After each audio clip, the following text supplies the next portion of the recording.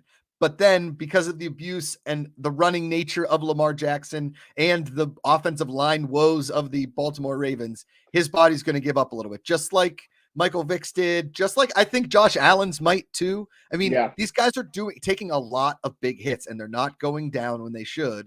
But that's part of his weaponry, right? Like you can't teach a tiger not to attack in the jungle, right? Right. Use every weapon in your arsenal, Lamar Jackson. I get it, but football is a cruel sport. It's running backs will tell you. What I think is that, and I've heard this from a couple of.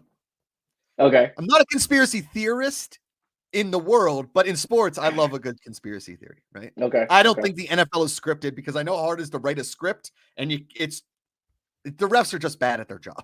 Yeah. That's just really what it is. Okay. I think Lamar, it's Jay Stacey. I think Lamar has a great career in terms of the average NFL career, but he's not Vic. When Michael Vick was good, there was nobody like Michael Vick in the league. It was insane. It was anyway. The conspiracy is that because Lamar Jackson refuses to get an agent and represents himself with his mother, okay, that all of the agents are telling teams, do not go after this guy because he is making us look like we're useless when we could have solved this issue and got him a huge contract and an extended deal because we know what we're doing with our job. Instead, Lamar is going into these very blindly, very naively, and teams know that they can push him around. It's coming off as like the Rich Paul NBA situation. Yeah. Freddie, Freddie, what do you think? Do you kind of agree with us? Freddie Airmail, their podcast, Freddie Stat Goes, on our podcast network. You guys can check it out wherever your podcasts are listened to, across the board, Spotify, Stitcher, everywhere. Apple Podcasts. And my thing is, again, throwing in from Falcons Nation over here, I'm not a fan of trying to recreate the Vic era at all. I'm just not. Also, we have a lot of holes too on our team. So we would have given up a lot of money and still had a lot of holes for this. And that's the hardest part about the NFL is because you are putting these ginormous max contracts with guaranteed money on one position on a 52-person roster. You are hamstringing your teams in other places like O-line, D-line, this kind of stuff. That your quarterback, listen, get your bag, get your ticket, right? Get your money. But if you want to win, hamstringing your team with all that kind of money is really tough. Like, listen, the Chiefs have been consistent because Patrick Mahomes is so good that he makes receivers good. But there's only 2 quarterbacks in the league that I think can actually do that. And it's him and it's Aaron Rodgers. And I don't think there's anybody else that's even close to them of that, where they can like plug in young receivers on rookie deals and make them look that good. While also weathering a storm of like a weakened O-line or a defense that you have to score 35 points in order to win. And I think Jay Spacely, he just brought up a good point about Brady. I mean, that's kind of the blueprint the Chiefs are doing with Mahomes right now too, right? It's how they're structuring Mahomes' contract, which leaves open the money for them to surround him with the right players. Right. But you run into the guys that, like you said, they want to hamstring their team. Okay, yeah, you got your bag, but you're throwing to like the 4th best receiver. Right.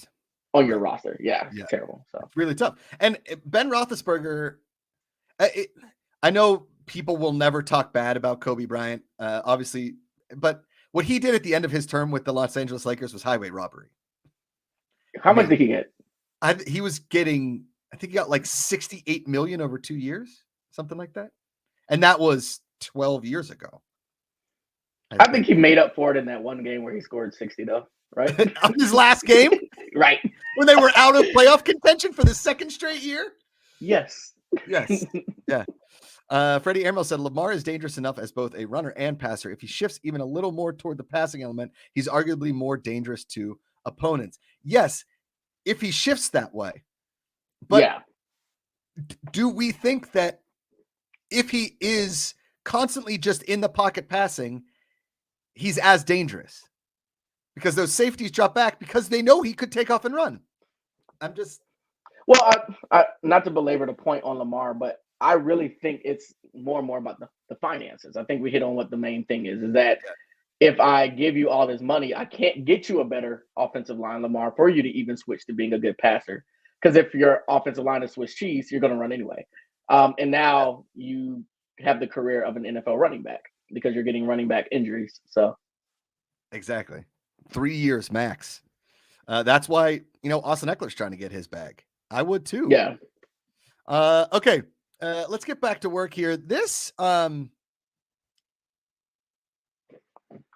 to work. I would just do it. We should hold up a little. So you sent me this tweet about Randy Arozarena. Is that a Rosarena? I think it's a Rosarena. I think it's a Rosarena. This afro. I fired it. Damn it. Randy Arozarena is from Cuba, born and raised in Cuba. And he was playing. And what's crazy about this, it wasn't even a link. It was like a 4-tweet thread reading the Randy Arozarena. Rosarena. Yeah, that's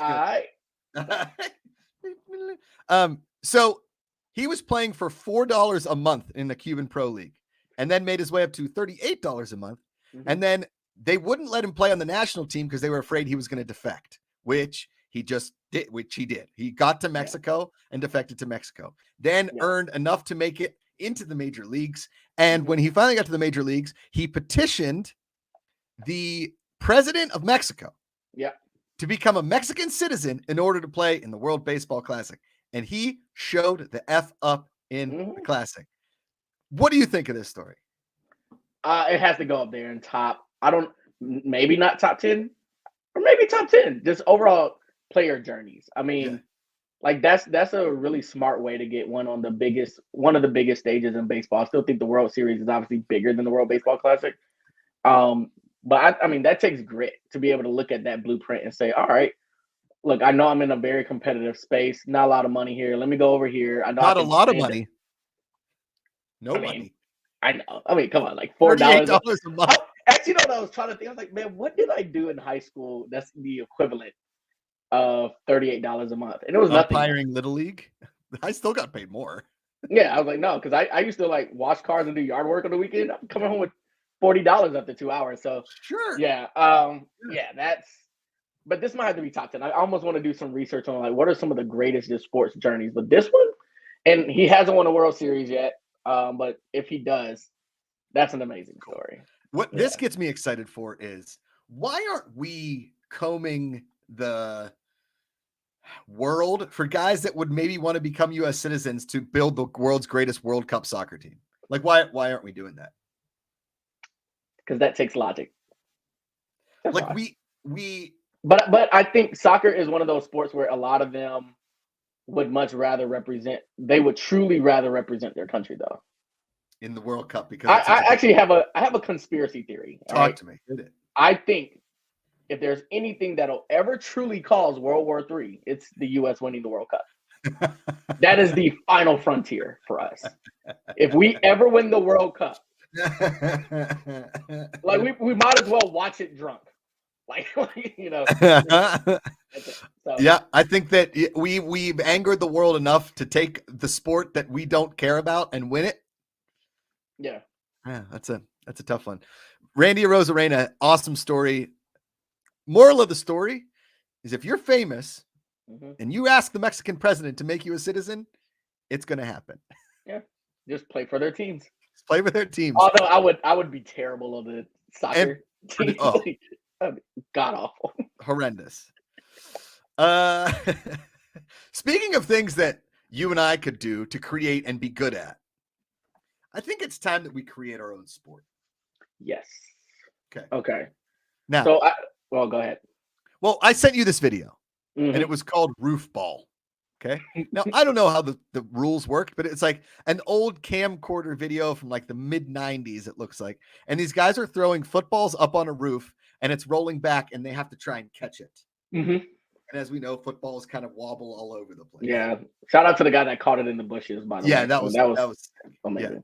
Now, I don't know how those points work, but I mean, listen, this is fan-controlled sports and entertainment. We can do whatever the hell we want. Mm-hmm. We don't have to have the journey of Randy Arozarena as our graphic anymore.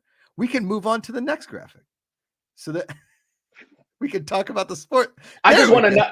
Oh, okay. I wanted another message of, I fired it. That's all I wanted. I should have given Jim the heads up there.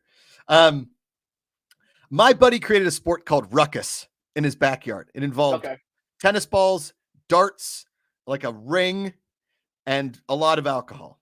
In my family, we created a sport called the deck toss. Jim Affer said I was waiting. The deck toss, you have trash cans in your yard and you throw empty beer cans into those trash cans on the 4th of July or any kind of summer holiday. Okay. We invented a sport at the beach called the shell game. It's basically you find as many big shells as you can. You draw like a hole in a square. And it's like horseshoes. Okay. Oh, okay. There are sports out there. Oh, Jay Spacey, bowler coaster, bowling, but you drop the ball from 1,000 feet up. That's a tough one. Every fan needs to wear a helmet. Yeah. There's a sport called foaling that was invented in Detroit. It's like football bowling. I've done it before. It's very entertaining. What do you think your sport would look like? So I actually tried to create a sport in the 8th grade. So what it was that there's these zones. It was with a tennis ball, and your goal was to throw the ball across as hard as you can. Okay. And like wherever it landed, that's the points you got. But like if you're the defending team, you have to try to catch the tennis ball. And it was actually pretty fun. It caught on for about a week. Okay. Then the actual athletes in the class joined, and they just, yeah, they impelled us. But I tried. I had rules and everything. I think it was very creative.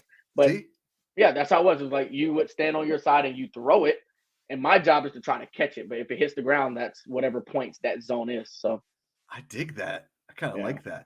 Have you ever seen the Dude Perfect stuff? You ever seen any of their stuff on YouTube? Yeah. So they do this thing called All Sports, and somehow Augusta National let them play All Sports on 12, 13, and 14 at Amen Corner, or 11, 12, and 13, which is bonkers. Do we create a sport? Because it's really hard to get to Augusta. Dude Perfect level? Yeah, like. So what they did is basically you had like a hockey stick, a ball, one of those cattails, a vortex, a soccer ball, a kickball, a frisbee, and you had as many shots as you could get until you got the ball in the hole, like croquet, all that kind of stuff. So all sports in one, but you were actually playing golf with all of the sports. So I can play with a football helmet. Correct. Okay. Yeah. So my thought is like, there aren't enough sports. First of all, there's not enough sports that are easily fan controllable. So we have to like create a fan controllable sport that has a little bit of lag time to it, but has complete fan interaction. And it can't be a judged sport. It has to be like a scored sport. Like, hey, Leighton won 72-70. It's not like, hey, his form was the best, like ice skating or stupid gymnastics, right? They're gorgeous and they're amazing sports, but the Russian judge it's totally subjective. I don't want that. Okay, I'm trying to think. So it's a brand new sport. Okay. I'm asking. So it's a brand new sport. It's brand new not the sport. recreation of anything. Brand new sport. No. Yes. And I would like a sword to be involved. So like it could be a wide sword, right? And the ball can either be hit flat or you can, if you think you can chop it in half, but if you don't chop it in half, you don't get the points. See what I'm saying? Like, okay, here's my idea. Here it is. Okay. It does involve a baseball field. Okay. But it's Fruit Ninja. Oh, yeah. Yeah. But what it is I throw fruits. Uh-huh. You have to slice it. And then your team has to immediately grab the pieces and make a smoothie. Oh, so it's like it's really good for like the recyclable nature of the fruit. You're creating a product. Yeah. And you have to, but then like, should there be a part where you make the smoothie nasty? Because then you have to drink each other's smoothies. And like, if you spit it out, you lose. That's pretty good. Terang says golf. No, golf is the best. We don't need to. We can fan control golf. We're working on it. Okay, here's a sport that I created when we were kids. Right, we took a wiffle ball bat, and you got one roll of duct tape to thicken the bat. Everybody got one roll of duct tape. You could use it however you wanted. Okay, and then we bounced tennis balls and basically played a version of home run derby. Okay. So you had to hit, if you hit my house, it was worth 1. If you hit it over the house, it was worth 2. If you hit the neighbor's house, it was worth 3. Okay. And you got 6 outs, right? And every 3 home runs you got added an out to it. And you could request to have them throw left-handed if they were right-hand dominant, right? Oh. If you swung and missed, it was 2 outs because it's so easy to hit it. And if the ball was caught on the fly, it was 2 outs. So it was sort of like a version of like cricket, baseball, home run derby, wiffle ball. All in one. I like it. Or what about like swimming, but you have to swim in different liquids? Oh. It's kind of gross now that I think about it. Like a Jello race. Yeah, Jello. Slime race, a mud swim. Mud like a Tough Mudder. Yeah. And there's like Jay Spacey says, I don't know how the other surrounding businesses would feel about this, but I love it. Okay. So I think that this could be a very fun, series on Instagram of us building a sport. Things that we like about every sport that we like, taking the balls, the bats, the rules, and everything. Create a fan controllable sports league around that made up sport. Okay. Sounds like a new series. See? Okay. All right. Let's brainstorm. Right. We get back to work. Yes, Jim. Awesome. We are up against it time-wise. So, Leighton, let's talk. You got into Ted Lasso. Tell the people. Love it. How do you not love him? Right. I think what makes the show great is the individual character development. Also, it's very like Major League Baseball, right, where the villain is the owner. So that's what I loved about it. I immediately made that connection over it all. But I love it. I think it, like, after watching 2 episodes, I'm on episode 4. So after watching 2 episodes, I randomly yelled, "This is why I love sports. This is it." Because my favorite scenes are like, I think what we all love about sports is actually that our sports teams are literally our community. Yeah. So and that's all he's doing in this show. So I love it. I'm glad I have it. I promise you I'm going to finish I'll be on season 1 of episode 3. Season 4. Episode 4. I'll be on the new season by tomorrow. I promise. Oh my dude, yeah. Let's go. That's where I'm at. Season 2 is absolutely fantastic. There's a Christmas episode it'll turn on the waterworks, my dude. Man. It'll turn on the waterworks.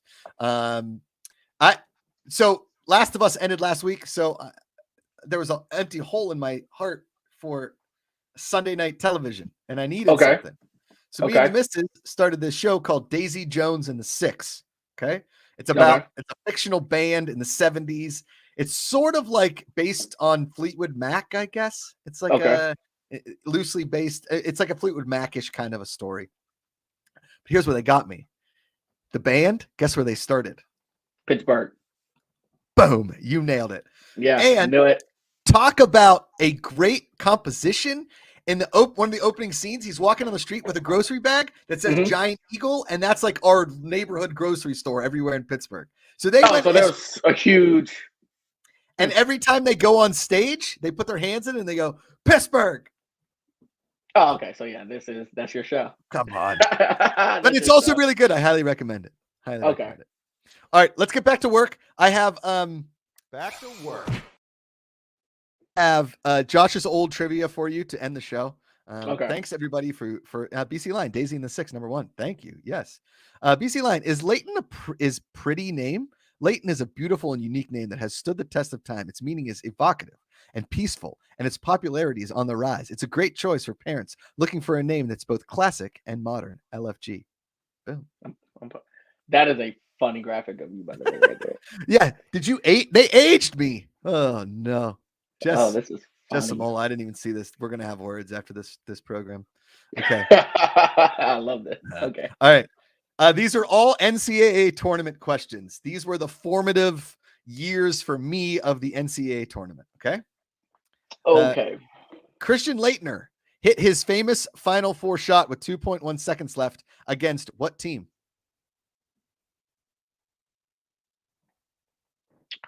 Kentucky. Oh, he got it. Oh! Give him the point. Give him the point. Yes. Okay. Okay. Next up, Bobby Hurley played for what school? Bobby Hurley? Yeah. God. It You sounds ever like heard of somebody. Bobby Hurley? Sounds like he played for like Indiana. Oh, close. Duke. He's a Duke Oh, guy. I went back-to-back Duke question on you. See if I could switch you. Okay. Probably one of the greatest 2 years in the history of basketball. This team won one title and lost another back-to-back years. They were coached by Jerry Tarkanian. What school am I talking about? Oh man, that Jerry Tarkanian. Yeah, Tark the Shark. Don't give him the answer in the chat. Tarkanian. That name sounds familiar. Was he not in the? Was he UNLV? Yes, but did you see the chat? Okay, I might have. But here's why. Hold on, because I remember it from the Lakers, the HBO Lakers series, and they tried to. Okay. All right. Another great show, by the way. Another great show. Yeah, I may so have good. seen, as soon as I said, don't say anything, UNLV popped up twice. Okay. Chris Webber called his infamous timeout for a technical foul in the NCAA final against what team? Oh, God. Who did Michigan play in that game? No, it was Duke, wasn't it? No, it was North Carolina. Carolina. Gosh. BC Line, old trivia is Josh. Boom, there you go. All right, and finally, oh man, I thought Grant Hill was on that court. Your mom might be very upset if you don't get this one right, Leighton. Okay. At the end of the tournament, CBS always does One Shining Moment. Who sings that song?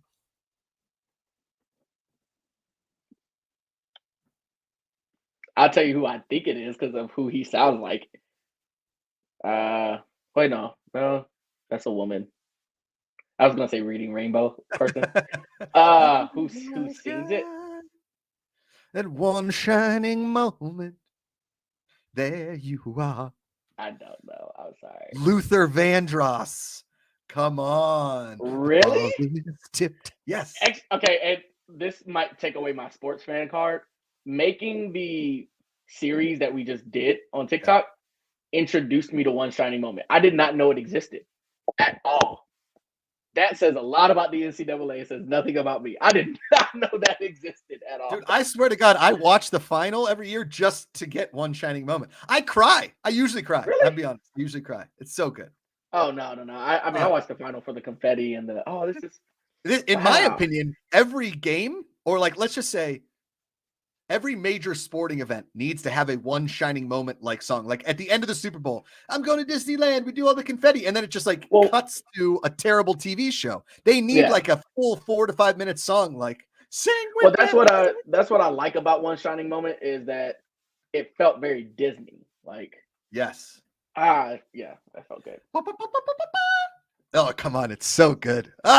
Talking about so good. This has been so good. I love doing the show with you, man, on Mondays. We appreciate everybody being here. We're here every single Monday. That says 1 p.m. PT, 4 p.m. PT.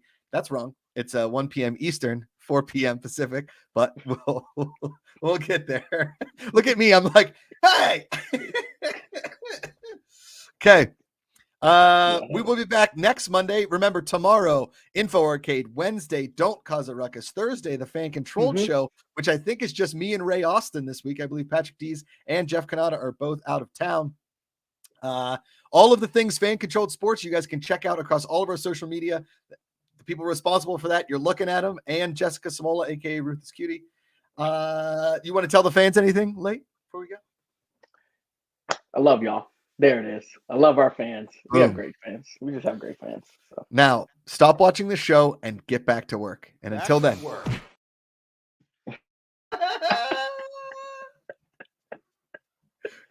Thank you, fans, for watching Back to Work with Leighton Batiste and Josh Macuga on the Fan Controlled Sports and Entertainment YouTube channel. If you liked this video, you can check out other videos right here. You can subscribe to the channel, tell all your friends, hit like buttons across all the videos, check out all of our shorts and live shows, and as always, Power to the fans.